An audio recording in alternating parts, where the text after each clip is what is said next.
मित्रों नमस्कार। हम लोग चर्चा कर रहे हैं भारत में यूनेस्को धरोहर स्थल के बारे में।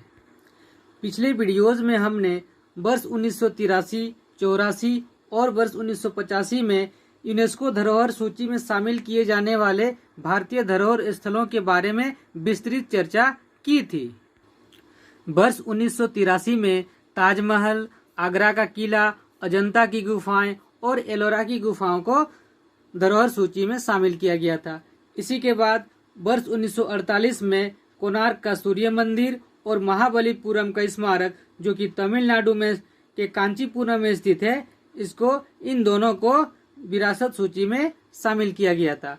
इसके बाद वर्ष 1985 में 3 राष्ट्रीय पार्क, जो राष्ट्रीय उद्यान है, उनको विश्व विरासत सूची में शामिल किया गया था, जिनमें से असम का काजीरंगा नेशनल पार्क और असम का ही मानस नेशनल पार्क और इसके साथ राजस्थान का केवलादेव पक्षी अभयारण्य या केवलादेव पक्षी विहार, जिसको भरतपुर पक्षी विहार के भी नाम से जानते थे, इसे धरोहर सूची में शामिल किया गया था। आज हम लोग वर्ष 1986 और वर्ष 1987 में धरोहर सूची में शामिल किए जाने वाले धरोहर स्मारक समूहों के बारे में चर्चा करेंगे। तो वर्ष 1986 में 4 स्मारक समूहों को विरासत सूची में शामिल किया गया था, जिनमें से गोवा का चर्च और कॉन्वेंट, दूसरा था हम्पी का स्मारक समूह, जो कि कर्नाटक राज्य में स्थित है। इसके साथ है मध्य प्रदेश का खजुराहो और साथ ही साथ है फतेहपुर सीकरी, जो कि उत्तर प्रदेश में स्थित है। तो सबसे पहले चर्चा करते हैं गोवा के चर्च और कॉन्वेंट्स। गोवा के चर्च और कॉन्वेंट्स के बारे में। तो ये गोवा के चर्च और कॉन्वेंट्स जो हैं, लगभग 16वीं सदी में पुर्तगालियों के द्वारा बनाया गया था। 16वीं सदी में पुर्तगालियों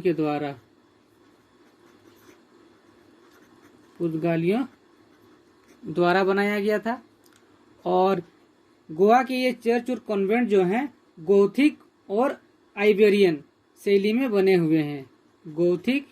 गोथिक और आइबेरियन शैली। तो ये जो गोथिक शैली है, ये आपका यूरोप का वास्तुकला की एक शैली है, और आइबेरियन शैली भी यूरोप की एक शैली है, जो पुर्तगाल और स्पेन का जो एक प्रायद्वीप है, उसे ही आइबेरियन प्रायद्वीप के नाम से जाना जाता है। और उन क्षेत्रों में जो विकसित शैली थी, उसी को आइबेरियन शैली के नाम से भी जाना जाता है। तो इस प्रकार से जब पुर्तगाली लोग भारत में आए, तो वे अपने साथ वहाँ की शैली को भी लेते आए, और उन्हीं शैलियों में यहाँ पर चर्चों का निर्माण कराया गया। और ये जो चर्च होते थे, उस समय ईसाई धर्म के प्रचार प्रसार के केंद्र भी हुआ करते थे। ईसाई धर्म प्रचार के ये केंद्र होते थे। गोवा के चर्च और कन्वेंट के बाद चर्चा करते हैं हम लोग हम्पी की। हम्पी, ये जो हम्पी है आपका कर्नाटका में स्थित है। कर्नाटका। हम्पी जो थी विजयनगर साम्राज्य, जो 13वीं से 16वीं सदी के 13वीं से 16वीं सदी के बीच विजयनगर साम्राज्य था। तो ये उसकी राजधानी हुआ करती थी। विजयनगर साम्राज्य की राजधानी। और यहाँ पर जो भी स्मारक समूह बने हुए हैं, वे विजयनगर साम्राज्य के जो राजा महाराजा होते थे, जो शासक होते थे, उन्हीं के द्वारा बनाया गया था। और ये हम्पी है, तुंगभद्रा नदी के किनारे बसा हुआ है। तुंगभद्रा नदी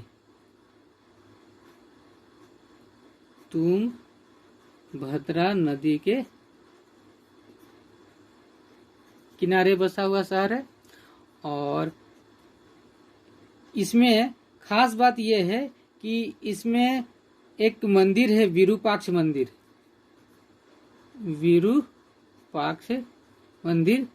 जो बहुत प्रसिद्ध मंदिर है यहाँ पर। और ये विरूपाक्ष मंदिर भी विजयनगर साम्राज्य के शासकों द्वारा ही बना हुआ मंदिर है। और अभी हम्पी में ज़्यादा से ज़्यादा इसके अवशेष ही बचे हुए हैं। जो पहले जो निर्मित किए गए मंदिर थे वे अपनी पुरानी अवस्था में नहीं बचे हैं। अभी जो अवशेष है मंदिरों के वही बचे हुए हैं अवशेष।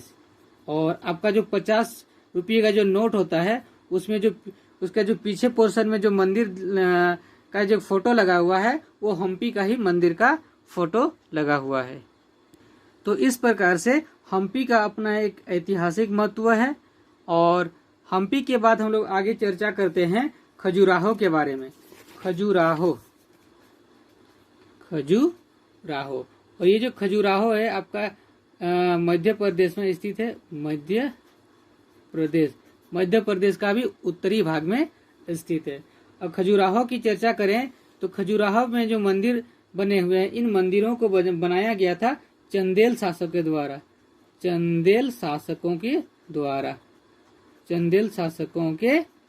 द्वारा खजुराहो के मंदिरों को बनाया गया था 10वीं से 11वीं सदी के बीच। 10वीं से 11वीं सदी के बीच ये बने हुए मंदिर हैं। और ये जो खजुराहो का मंदिर है, क्योंकि खजुराहो मध्य प्रदेश भारत के उत्तरी ओर स्थित है, तो जाहिर सी बात है ये नागर शैली से बने हुए मंदिर हैं। नागर शैली से बने मंदिर हैं। और इन मंदिरों में एक मंदिर है, उस मंदिर का नाम है कांदरिया महादेव का मंदिर। ये बहुत ही प्रसिद्ध मंदिर है, कांदरिया महादेव का मंदिर, जो कि बहुत ही प्रसिद्ध मंदिर है। और इन मंदिरों की सबसे खास बात यह है, जो खजुराहो के मंदिर हैं उनके मंदिरों की सबसे खास बात यह है कि उनकी मंदिरों की दीवारों पर सुंदर सुंदर नर नारियों अप्सराओं के आकर्षक रूप श्रृंगार वाली मूर्तियां लगी हुई है। ठीक, सुंदर नर नारियों अप्सराओं के आकर्षक रूप श्रृंगार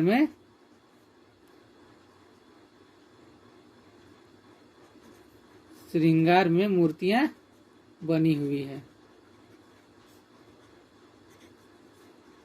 ये खजुराहो के मंदिर की खास बातें हैं, जो कि चंदेल शासकों के द्वारा 10वीं से 11वीं सदी के बीच बनाए गए मंदिर थे। और इसमें से कांदरिया महादेव का मंदिर बहुत फेमस मंदिर है। और इनकी दीवारों पर सुंदर सुंदर नारियों और अप्सराओं के मूर्तियां लगी हुई हैं। तो इस प्रकार से खजुराहो के बाद अब बात आती है फतेहपुर सीकरी की। फतेहपुर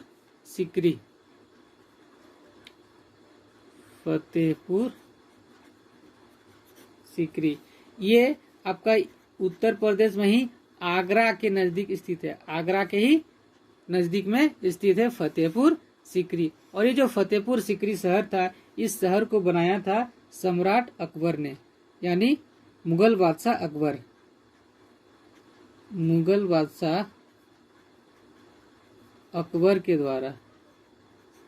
अकबर द्वारा ये बनाया गया था 1571 से 1573 ईस्वी के बीच में। ठीक, और इसकी खास बात यह है कि यहाँ पर बना हुआ बुलंद दरवाजा और यहाँ का जामा मस्जिद और ये जो जामा मस्जिद है दिल्ली का जामा मस्जिद नहीं है, ये फतेहपुर सीकरी के परिसर में स्थित है। साथ ही साथ यहाँ एक महल है, उसका नाम दिया गया है पंच महल। और तो ये सब और यहाँ पर बने हुए स्मारक हैं। और इन सब के अलावा और एक स्मारक बना हुआ है और एक मकबरा बना हुआ है फतेहपुर सीकरी में, और वो मकबरा है शेख सलीम चिश्ती का। शेख सलीम चिश्ती। और शेख सलीम चिश्ती जो थे एक सूफी संत थे, और ये इस सूफी संत से अकबर जो थे बहुत ही ज्यादा प्रभावित थे। इसीलिए बादशाह अकबर ने शेख सलीम चिश्ती का मकबरा भी फतेहपुर सीकरी में बनाया था। और अकबर शेख सलीम चिश्ती से इतने ज्यादा प्रभावित थे कि अपने बेटे का जो नाम था, अपना बेटा जो था जहांगीर, उनका बचपन का नाम भी सलीम रखा था। अब बात करते हैं वर्ष 1987 में। वर्ष 1987 में धरोहर सूची में शामिल किए गए स्मारकों के बारे में। तो 1987 में शामिल किया गया था आपका है पट्टदकल का मंदिर, पट्टदकल का स्मारक या मंदिर। और ये जो पट्टदकल है आपका कर्नाटका में स्थित है, कर्नाटक में स्थित है। दूसरा है आपका महान जीवित चोल मंदिर, महान जीवित चोल मंदिर। पहले इसका नाम सिर्फ चोल मंदिर था, लेकिन जब इसको यूनेस्को सूची में शामिल किया गया तब इसके साथ साथ इसका नाम को भी थोड़ा सा बदल के इसमें महान जीवित चोल मंदिर कर दिया गया था। तीसरा है आपका एलिफेंटा की गुफाएं, एलिफेंटा की गुफाएं। और लास्ट है सुंदरबन, सुंदरबन राष्ट्रीय उद्यान, राष्ट्रीय उद्यान। ये चारों को वर्ष 1987 में यूनेस्को विरासत सूची में शामिल किया गया था। तो एक एक करके सबकी चर्चा करते हैं। सबसे पहले हम लोग चर्चा करते हैं पट्टदकल का मंदिर के बारे में। तो पट्टदकल का स्मारक,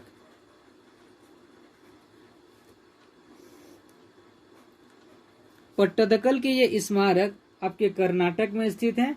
और इन स्मारकों को बनाया गया था चालुक्य वंश के राजाओं के द्वारा, चालुक्य वंश के राजाओं द्वारा ये पट्टदकल का स्मारक समूह को बनाया गया था।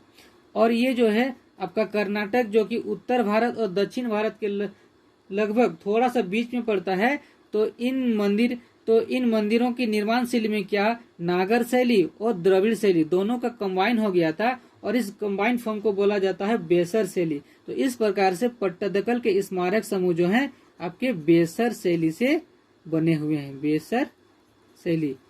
ये बेसर शैली बेसिकली मंदिर निर्माण की एक शैली है, जो मंदिर निर्माण की द्रविड़ शैली और मंदिर निर्माण की नागर शैली को मिला करके बनाया जाता है।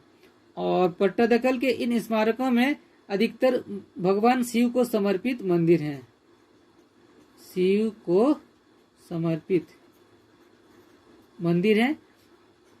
और ये जो पट्टदकल के स्मारक समूह हैं, एक नदी है, वहां नदी बहती है कर्नाटका में, उसका नाम है मलयप्रभा नदी, मलयप्रभा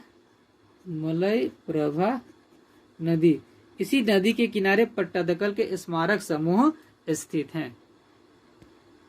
ठीक, तो इस प्रकार से पट्टदकल के स्मारक समूह चालुक्य वंश के राजाओं द्वारा बना हुआ था। बेसर शैली में निर्मित ये मंदिर हैं, ये स्मारक समूह है। इसमें से अधिकतर मंदिर भगवान शिव को समर्पित हैं। और पट्टदकल के ये स्मारक समूह मलयप्रभा नदी के किनारे कर्नाटक में स्थित हैं। अब बात आती है महान जीवित चोल मंदिर के बारे में। महान जीवित चोल मंदिर, जैसा कि नाम से ही लग रहा है कि इन मंदिरों को बनाया गया था चोल शासकों के द्वारा, चोल शासकों के द्वारा बनाया गया मंदिर था ये। और चोल शासक भारत के दक्षिण भारत में राज करते थे। इसका मतलब है कि ये जो जीवित चोल मंदिर है ये आपका द्रविड़ शैली में बने हुए मंदिर हैं, द्रविड़ शैली के बने हुए मंदिर हैं। और यहाँ पर 3 मंदिर बहुत फेमस हैं, बहुत प्रसिद्ध हैं। उनमें से एक है, पहला है आपका राज राजेश्वर का मंदिर, राज राजेश्वर का मंदिर। दूसरा मंदिर है ऐरावतेश्वर का मंदिर, ऐरावतेश्वर मंदिर। और एक मंदिर है तीसरा है, वो है गंगे कोंड चोलपुरम मंदिर, गंगे कोंड चोलपुरम, गंगे कोंड चोलपुरम मंदिर। ये 3 मंदिर बहुत प्रसिद्ध मंदिर हैं इन महान जीवित चोल मंदिर में।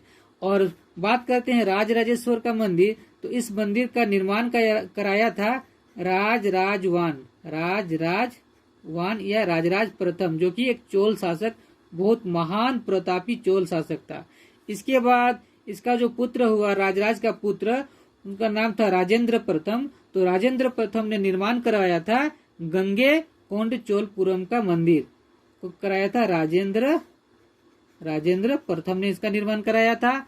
और एक बच गया आपका ऐरावतेश्वर का मंदिर, तो इस मंदिर को बनाया था इसके बाद की पीढ़ी राजेंद्र द्वितीय ने ऐरावतेश्वर का मंदिर को बनाया था, इसका निर्माण करवाया था। तो इस प्रकार से हमने चर्चा की महान जीवित चोल मंदिर के बारे में, जो कि चोल शासकों के द्वारा बने हुए द्रविड़ शैली के मंदिर थे, जिनमें से राजराजेश्वर का मंदिर, ऐरावतेश्वर का मंदिर और गंगे कोंड चोलपुरम का मंदिर अति प्रसिद्ध है। राजराजेश्वर का मंदिर को बनाया था चोल शासक राजराज प्रथम ने, गंगे कोंड चोलपुरम का मंदिर को बनवाया था चोल शासक राजेंद्र प्रथम ने, और ऐरावतेश्वर का मंदिर का बनाया गया था राजेंद्र द्वितीय के द्वारा। चोल मंदिर के बारे में अब बात करते हैं एलिफेंटा की गुफाओं के बारे में। एलिफेंटा की गुफाओं के बारे में हम लोग बात करेंगे। एलिफेंटा की गुफाएं जो कि आपका महाराष्ट्र में स्थित है, महाराष्ट्र में स्थित है। और महाराष्ट्र में भी मुंबई की नजदीक समुंदर में एक टापू है, उसी टापू में ये एलिफेंटा की गुफाएं स्थित है। मुंबई के नजदीक, मुंबई के बहुत नजदीक एक टापू है, उसी टापू में एलिफेंटा की गुफाएं मौजूद हैं। और इसका नाम एलिफेंटा पुर्तगालियों के द्वारा दिया गया था। ये जो एलिफेंटा, इन गुफाओं का जो नाम पड़ा था एलिफेंटा, ये पुर्तगालियों के द्वारा दिया गया था ये नाम एलिफेंटा, क्योंकि वहां पर से एक हाथी की एक विशाल प्रतिमा प्राप्त हुई थी उस समय पुर्तगालियों को, तो उन्होंने उस द्वीप का नाम एलिफेंटा की गुफाएं ही रख दिया। और इसके बनाने के बारे में बात किया जाए तो इन गुफाओं को बनाया था वहां के सिलहारा वंश, एक वंश था सिलहारा वंश। तो सिलहारा वंश के शासकों के द्वारा वहां पर कुछ गुफाओं का निर्माण कराया गया था। इसके साथ साथ कुछ गुफाओं का निर्माण जो था राष्ट्रकूट वंश के शासकों के द्वारा भी बनाया गया है। राष्ट्रकूट शासकों द्वारा भी कुछ गुफाओं का निर्माण कराया गया है एलिफेंटा की। और यहाँ पर गुफाओं की संख्या के बारे में बात करते हैं तो कुल 7 गुफाएं एलिफेंटा की गुफाओं में मौजूद हैं, और जिनमें से 5 गुफाएं हिंदू धर्म के बारे में वर्णन करते हैं और 2 गुफाएं जो हैं आपके जैन धर्म के संबंधित हैं। तो 5 गुफाएं हिंदू धर्म और 2 गुफाएं बौद्ध धर्म से संबंधित हैं। तो इस प्रकार से हमने देखा एलिफेंटा की गुफाओं के बारे में, जो कि महाराष्ट्र में मुंबई के नजदीक एक टापू में स्थित है। इन गुफाओं का नाम पड़ा था एलिफेंटा, पुर्तगालियों के द्वारा दिया गया था। और एलिफेंटा की कुछ गुफाएं बनाई गई थी सिलहारा वंश के शासकों के द्वारा, और कुछ गुफाओं का निर्माण कराया गया था राष्ट्रकूट शासकों के द्वारा। और इनमें से कुल 7 गुफाएं हैं एलिफेंटा की गुफाओं में, जिनमें से 5 गुफाएं हिंदू धर्म को समर्पित हैं, तो वहीं 2 गुफाएं बौद्ध धर्म को समर्पित हैं। एलिफेंटा के बाद हम लोग आते हैं सुंदरबन राष्ट्रीय उद्यान के बारे में। सुंदरबन राष्ट्रीय उद्यान के बारे में थोड़ा चर्चा करते हैं। सुंदरबन राष्ट्रीय उद्यान, सुंदरबन राष्ट्रीय उद्यान। ये जो है आपका सुंदरबन राष्ट्रीय उद्यान पश्चिम बंगाल और बांग्लादेश भारत में भी और कुछ हिस्से बांग्लादेश में भी मौजूद है सुंदरबन डेल्टा। और ये जो सुंदरबन राष्ट्रीय पार्क है गंगा और ब्रह्मपुत्र नदी की डेल्टा पर बना हुआ है, डेल्टा पर स्थित है। और इस राष्ट्रीय उद्यान का नाम पड़ा था सुंदरबन। सुंदरबन नाम इसीलिए पड़ा क्योंकि इस डेल्टा में सुंदरी वृक्ष बहुत ज्यादा पाए जाते हैं।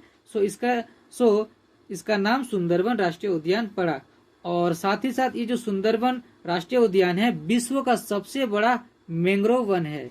क्या है? विश्व का सबसे बड़ा मैंग्रोव वन है। अब मैंग्रोव वन क्या होता है? जो वन डेल्टा क्षेत्र में पाए जाते हैं उन वनों को मैंग्रोव वन कहते हैं। क्योंकि ये सबसे बड़ा मैंग्रोव वन इसीलिए है क्योंकि सुंदरबन जो है विश्व का सबसे बड़ा डेल्टा भी है, विश्व का सबसे बड़ा डेल्टा क्षेत्र